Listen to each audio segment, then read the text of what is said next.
ನಿಮಗೆ 5 ನಿಮಿಷ ಕಾಲಾವಕಾಶ ಇದೆ. ನಾನು ಸತ್ಯ ಹೋಗ್ತಾ ಇದ್ದೀನಿ. ಇಲ್ಲ, ಮತ್ತೊಂದ್ಸತಿ ಬರ್ಲಿಕ್ಕೆ ಆಗಲ್ಲ. ಸಿಗ್ತೀನಿ. ಬಿಗ್ ಬಾಸ್ ವೀಕ್ಷಕರು ಇದುವರೆಗೂ ಅದೆಷ್ಟೋ super Sunday with Sudeep episode ಅನ್ನ ನೋಡಿದ್ದಾರೆ. ಆದ್ರೆ ನಿನ್ನೆಯ ಎಪಿಸೋಡ್ ಅಂತೂ ಬಹುತೇಕ ವೀಕ್ಷಕರ ಕಣ್ಣನ್ನ ತೇವಗೊಳಿಸಿತ್ತು. ಅದಕ್ಕೆ ಪ್ರಮುಖ ಕಾರಣ ನಿನ್ನೆ ಬಿಗ್ ಬಾಸ್ ಮನೆಯಿಂದ ರಕ್ಷಿತಾ ಶೆಟ್ಟಿ ಹೊರಗಡೆ ಬಂದಿತ್ತು. ರಕ್ಷಿತಾ ಶೆಟ್ಟಿ ಅವರು ಸೀಕ್ರೆಟ್ ರೂಮ್ಗೆ ಹೋಗಿದ್ರು ಕೂಡ ಒಂದಷ್ಟು ವೀಕ್ಷಕರಿಗೆ ಆಕೆ ಎಲಿಮಿನೇಟ್ ಆಗಿದ್ದಾರೆ ಅನ್ನೋದಷ್ಟೇ ಗೊತ್ತಿತ್ತು. ಏನಾಗಿದೆ ಅನ್ನೋದು ಆ ಬಳಿಕ ಅಷ್ಟೇ ಗೊತ್ತಾಗಿತ್ತು. ಹಾಗಾಗಿ ಯಾರಿಗೆ ವಿಚಾರ ಗೊತ್ತಿಲ್ವೋ ಅಂಥ ವೀಕ್ಷಕರು ಸಿಕ್ಕಾಪಟ್ಟೆ ಬೇಜಾರು ಮಾಡಿಕೊಂಡ್ರು. ರಕ್ಷಿತಾ ಅವರನ್ನ ಮಿಸ್ ಮಾಡ್ಕೊಳ್ತೀವಿ ಅಂತ ಕಣ್ಣೀರು ಹಾಕಿದ್ರು.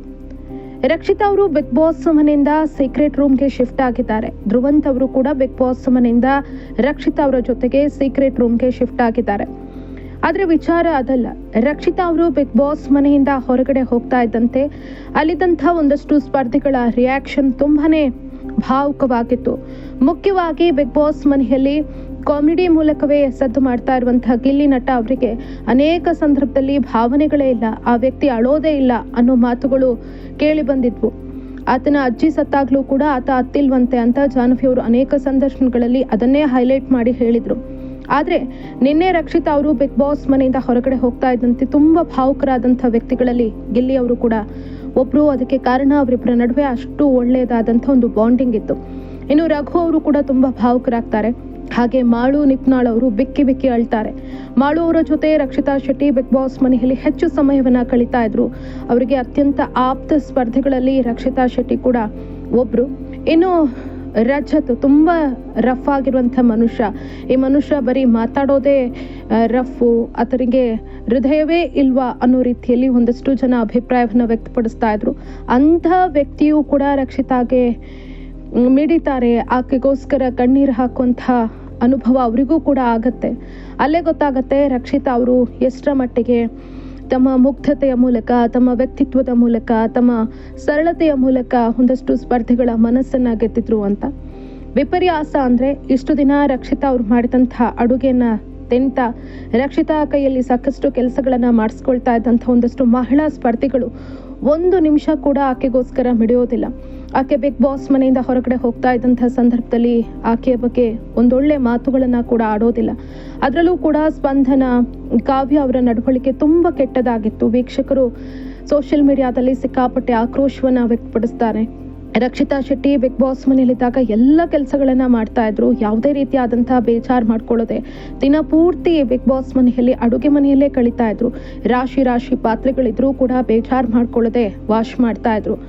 ಅಂಥ ಒಂದು ಸ್ಪರ್ಧಿ ಬಿಗ್ ಬಾಸ್ ಮನೆಯಿಂದ ಹೋಗುವಾಗ, ನಮಗೋಸ್ಕರ ಅಷ್ಟು ಕೆಲಸ ಮಾಡಿದಂಥ ಒಂದು ಹುಡುಗಿ ಬಿಗ್ ಬಾಸ್ ಮನೆಯಿಂದ ಹೋಗುವಾಗ ಒಂದು ಕೃತಜ್ಞತೆ ಆದರೂ ಹೇಳ್ಬೋದಿತ್ತು. ಆದರೆ ಅವರ ಬುದ್ಧಿ ಎಂಥದ್ದು ಅನ್ನೋದನ್ನು ಅವರು ಕೋಟ್ಯಾಂತರ ಕನ್ನಡಿಗರ ಮುಂದೆ ನಿರೂಪಿಸಿ ಬಿಟ್ರು. ಇಷ್ಟು ದಿನ ಅವರನ್ನ ಇಷ್ಟಪಡ್ತಾ ಇದ್ದಂಥ ಒಂದಷ್ಟು ವೀಕ್ಷಕರೇ ಇನ್ಮೇಲೆ ನಾವು ಅವರಿಗೆ ವೋಟ್ ಮಾಡಲ್ಲ ಅನ್ನೋ ಅಭಿಪ್ರಾಯವನ್ನು ವ್ಯಕ್ತಪಡಿಸ್ತಿದ್ದಾರೆ.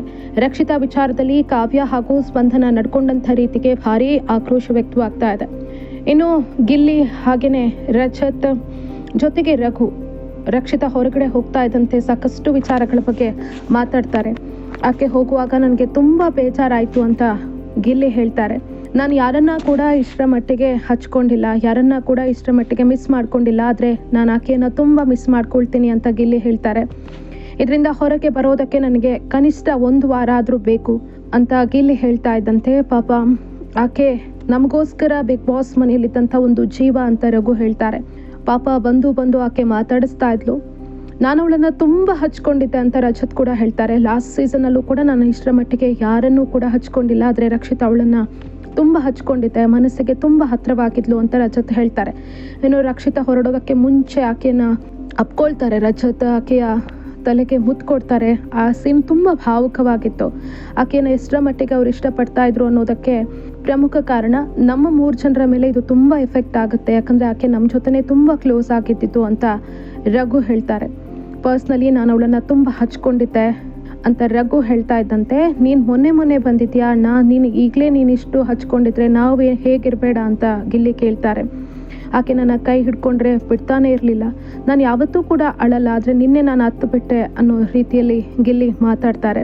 ಇನ್ನು ರಘು ಅವರು ಕೂಡ ರಕ್ಷಿತಾ ಶೆಟ್ಟಿ ಅವರು ಬಿಗ್ ಬಾಸ್ ಮನೆಯಿಂದ ಹೊರಗಡೆ ಹೋಗ್ತಾ ಇದ್ದಂತಹ ಸಂದರ್ಭದಲ್ಲಿ ಆಕೆಗೆ ಗಿಫ್ಟ್ ಒಂದನ್ನು ಕೊಡ್ತಾರೆ. ಏನು ಕೊಟ್ಟರು ಅನ್ನೋದು ಗೊತ್ತಿಲ್ಲ. ಇಬ್ಬರ ನಡುವೆ ಯಾವ ರೀತಿ ಬಾಂಡಿಂಗ್ ಇತ್ತು ಅನ್ನೋದಕ್ಕೆ ಈ ಘಟನೆ ಸಾಕ್ಷಿ.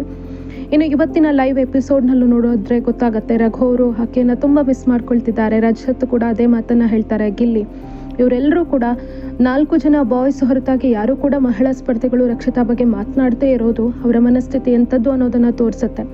ಇನ್ನು ನಿನ್ನೆ ಕಾಮಿಡಿ ಆಗಿ ಕೂಡ ಇತ್ತು. ನಿನ್ನೆಯ super Sunday with Sudeep episode ಅಲ್ಲಿ ರಕ್ಷಿತಾ ಅವರೊಂದು ಕಾಮಿಡಿ ಮಾಡಿದ್ದನ್ನು ನೋಡಿ ಕಿಚ್ಚ ಸುದೀಪ್ ಅವರು ಬಿದ್ದು ನಗ್ತಾರೆ. ಈ ಮನೆಯಲ್ಲಿರುವಂತಹ ವ್ಯಕ್ತಿ ಯಾರು ನಿಮಗೆ ಇಷ್ಟ ಇಲ್ಲ ಅನ್ನೋದನ್ನು ತಿಳಿಸುವಂತಹ ಸಂದರ್ಭದಲ್ಲಿ ರಕ್ಷಿತಾ ಚೈತ್ರ ಅವರ ಹೆಸರನ್ನು ತೆಗೆದುಕೊಳ್ತಾರೆ. ಅವರಿಗೆ ಬ್ಲ್ಯಾಕ್ ನೀರನ್ನು ಅವರ ಗಾಜಿನ ಬೌಲಿಗೆ ಸುರಿತಾರೆ. ಈ ಸಂದರ್ಭದಲ್ಲಿ ಕಾರಣ ಕೊಟ್ಟಾಗ ಚೈತ್ರ ಹೇಳ್ತಾರೆ, ಆಕೆಗೆ ಮೆಚೂರಿಟಿ ಇಲ್ಲ, ಹಾಗಾಗಿ ಆಕೆ ಏನು ಹೇಳಿದ್ರು ಅದನ್ನು ನಾನು ಸೀರಿಯಸ್ ಆಗಿ ತೆಗೆದುಕೊಳ್ಳೋದಿಲ್ಲ. ನಾನು ಏನಾದರೂ ಹೇಳಿದ್ರೆ ಅವಳಿಗೆ ಅದನ್ನು ಅರ್ಥ ಮಾಡ್ಕೊಳ್ಳೋದಕ್ಕೆ ವರ್ಷಗಟ್ಟಲೆ ಬೇಕು ಅಂತ. ಆ ಸಂದರ್ಭದಲ್ಲಿ ರಕ್ಷಿತಾ ಕೈ ಎತ್ತಾರೆ. ಕಿಚ್ಚ ಸುದೀಪ್ ಅವರು ಚೈತ್ರ ಅವರ ಮಾತನ್ನು ಆಲಿಸ್ತಾ ಇರ್ತಾರೆ. ಆ ಸಂದರ್ಭದಲ್ಲಿ ರಕ್ಷಿತಾ ಶೆಟ್ಟಿ ಕಾಮಿಡಿ ಅನ್ನೋ ರೀತಿಯಲ್ಲಿ ಕಿಚ್ಚ ಅವರಿಗೆ ಕಣ್ಣು ಹೊಡಿತಾರೆ. ಅದನ್ನು ನೋಡಿದಂಥ ಕಿಚ್ಚ ಬಿದ್ದು ನಗ್ತಾರೆ. ಸಾಕಷ್ಟು ಅಚ್ಚರಿಯ ಸನ್ನಿವೇಶಗಳಿಗೆ ನಿನ್ನೆಯ ಆ ಒಂದು ಎಲಿಮಿನೇಷನ್ ಸೀಕ್ರೆಟ್ ರೂಮ್ಗೇನು ಸ್ಪರ್ಧಿಗಳು ಶಿಫ್ಟ್ ಆದರೂ ಅದು ಕಾರಣ ಆಗುತ್ತೆ. ಇನ್ನು ಬಿಗ್ ಬಾಸ್ ಮನೆಯಿಂದ ಸೀಕ್ರೆಟ್ ರೂಮ್ಗೆ ಶಿಫ್ಟ್ ಆಗಿರುವಂಥ ರಕ್ಷಿತಾಗೆ ಸದ್ಯ ಧ್ರುವಂತಂದ್ರೆ ಮೊದಲೇ ಆಗಲ್ಲ. ಸದ್ಯಕ್ಕೆ ಈ ಮನುಷ್ಯನೊಟ್ಟಿಗೆ ಹೆಂಗಿರೋದಪ್ಪ ಅಂತ ತಲೆ ಚಚ್ಚಿಕೊಳ್ಳುವಂಥ ಪರಿಸ್ಥಿತಿ. ಅಲ್ಲೂ ಕೂಡ ರಕ್ಷಿತಾ ಅವರನ್ನು ಹೀಯಾಳಿಸ್ತಾರೆ. ನನ್ನ ಜನರೇ ನನ್ನನ್ನು ಸೇವ್ ಮಾಡಿದ್ರು ಅಂತ ರಕ್ಷಿತಾ ಹೇಳಿದಾಗ, ನಿನ್ನ ಜನರು ಯಾರು ಅಂತ ಗೊತ್ತಾಗತ್ತೆ, ನಿನ್ನ ಥರ ಅವರು ಕೂಡ ನೀನು ಯಾವ ಥರ ನಾಟಕ ಮಾಡ್ಕೊಂಡಿದ್ದೆ ಅನ್ನೋದು ಗೊತ್ತಾಗತ್ತೆ. ಆಗ ರಕ್ಷಿತಾ ಹೇಳ್ತಾರೆ, ಯಾಕಾದರೂ ಇವ್ರ ಜೊತೆ ನನ್ನನ್ನು ಹಾಕಿದ್ರೆ ಹೇಗಪ್ಪ ಇರೋದು ಅಂತ ಹೇಳ್ತಾರೆ. ನೋಡೋದಕ್ಕೆ ಕಾಮಿಡಿ ಅನಿಸಿದ್ರು ಕೂಡ ಪಾಪ ಆಕೆ ಪರಿಸ್ಥಿತಿ ನೆನೆಸಿದ್ರೆ ಅಯ್ಯೋ ಅನಿಸುತ್ತೆ. ಒಟ್ಟಿನಲ್ಲಿ ನಿನ್ನೆಯ ಎಪಿಸೋಡ್ ಒಂದಷ್ಟು ಅಚ್ಚರಿಯ ಬೆಳವಣಿಗೆಗಳಿಗೆ ಸಾಕ್ಷಿ ಆಯಿತು. ರಕ್ಷಿತಾ ಶೆಟ್ಟಿ ಕೋಟ್ಯಾಂತರ ಮನಸ್ಸುಗಳನ್ನು ಗೆದ್ದಿದ್ದಾರೆ ಅನ್ನೋದು ನಿನ್ನೆಯ ಆ ಎಪಿಸೋಡ್ ಮೂಲಕ ಗೊತ್ತಾಗ್ತಾ ಇದೆ. ಸೋಷಿಯಲ್ ಮೀಡಿಯಾದಲ್ಲಿ ಬರೀ ರಕ್ಷಿತಾ ಅವರ ಹವವೇ ಇದೆ. ಆಕೆಗೆ ಸಿಕ್ಕಾಪಟ್ಟೆ ಬೆಂಬಲ ವ್ಯಕ್ತವಾಗ್ತಾ ಇದೆ. ಆಕೆ ವಾಪಸ್ ಬರೋ ತನಕ ನಾವು ಬಿಗ್ ಬಾಸ್ ಮನೆಯಲ್ಲಿ ಆಕೆನ ಮಿಸ್ ಮಾಡ್ಕೊಳ್ತೀವಿ ಅಂತ ಜನ ಹೇಳ್ತಿದ್ದಾರೆ. ಸೊ ಮುಂದೆ ಒಂದಷ್ಟು ಟ್ವಿಸ್ಟ್ ಸಿಗೋದು ಪಕ್ಕ.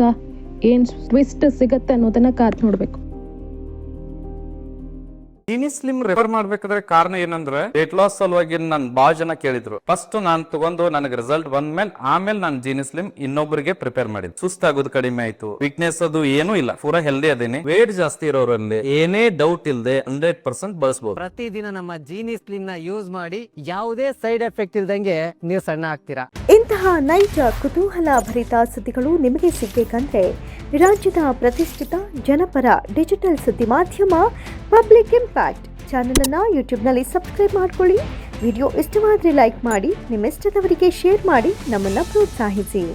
ಹಾಗೆಯೇ ಫೇಸ್ಬುಕ್ನಲ್ಲಿ ಪಬ್ಲಿಕ್ ಇಂಪ್ಯಾಕ್ಟ್ ಫಾಲೋ ಮಾಡೋದನ್ನ, ಇನ್ಸ್ಟಾದಲ್ಲಿ ಜೊತೆಯಾಗೋದನ್ನ ಮಿಸ್ ಮಾಡಬೇಡಿ. ಜಾಹೀರಾತು ಹಾಗೂ ಬಿಸ್ನೆಸ್ ಪ್ರಮೋಷನ್ಗಾಗಿ ಸಂಪರ್ಕಿಸಿ 9606037450 ಅಥವಾ 9353224116. ಇದು ಪಬ್ಲಿಕ್ ಇಂಪ್ಯಾಕ್ಟ್, ಜನಶಕ್ತಿಯೇ ನಿರ್ಣಾಯಕ.